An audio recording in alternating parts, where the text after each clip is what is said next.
آخر ہم چیزیں بھول کیوں جاتے ہیں؟ یہ ایک بہت گہرا سوال ہے۔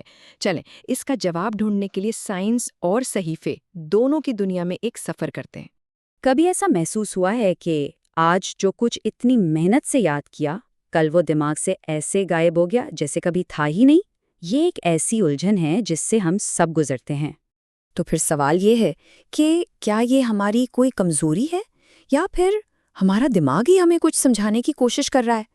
چلیں اس راز سے پردہ اٹھاتے ہیں۔ اچھا، تو سب سے پہلے بات کرتے ہیں سائنس کی۔ دیکھتے ہیں ہمارا دماغ آخر کام کیسے کرتا ہے۔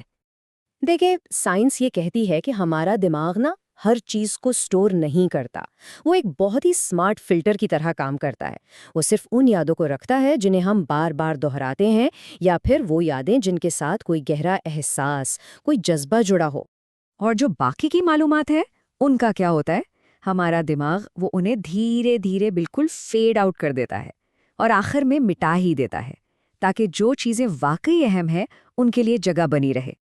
اور یہ بات تو شاید حیران کر دے کہ ریسرچ بتاتی ہے کوئی بھی نئی چیز سیکھنے کے صرف 1 گھنٹے کے اندر ہم اس کا 50% حصہ بھول جاتے ہیں۔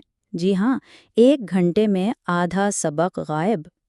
تو سوال یہ ہے کہ دماغ ایسا کرتا کیوں ہے؟ سیدھی سی بات ہے، وہ اپنی توانائی بچانا چاہتا ہے۔ وہ بہت ایفیشنٹ ہے۔ وہ صرف اس چیز کو رکھے گا جسے وہ سمجھتا ہے کہ یہ ضروری ہے، فالتو کا بوجھ نہیں اٹھاتا۔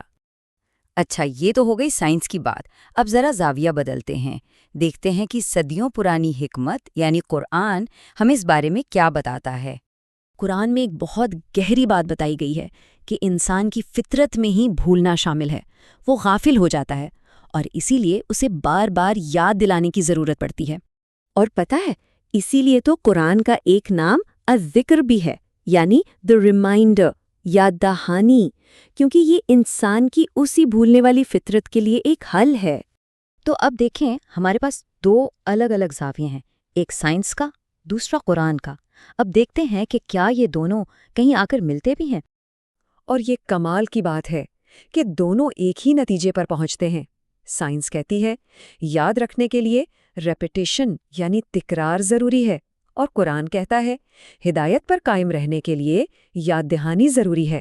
راستے الگ ہیں لیکن بات ایک ہی ہے۔ اب یہ سوچئے، کیا یہ صرف ایک اتفاق ہے یا پھر یہ ایک ایسی حقیقت ہے جو ہر زاویے سے خود کو سچ ثابت کر رہی ہے؟ ٹھیک ہے، تو اب ہم نے مسئلے کو سمجھ لیا ہے۔ اب بات کرتے ہیں حل کی، کیسے اس فطری کمزوری کو اپنی سب سے بڑی طاقت بنایا جائے۔ تو سب سے پہلی اور سب سے اہم بات، بھول جانا کوئی کمزوری نہیں ہے، یہ ہماری فطرت ہے۔ اس لیے خود کو الزام دینا بالکل چھوڑ دیں۔ اصل طاقت اس چیز میں نہیں کہ بھولا نہ جائے، بلکہ اس بات کو جاننے میں ہے کہ بھولی ہوئی چیز کو دوبارہ یاد کیا جا سکتا ہے، اپنی یادداشت کو پہلے سے بھی زیادہ مضبوط بنایا جا سکتا ہے۔ تو طریقہ کیا ہے؟ 2 آسان سٹیپس ہیں۔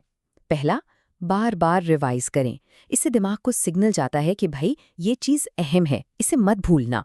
اور دوسرا، ایکٹیو ریکال کا استعمال کریں، مطلب کتاب بند کر کے خود سے یاد کرنے کی کوشش کریں۔ یہ دماغ کی بہترین ورزش ہے اور یہی چیز ذہین بناتی ہے۔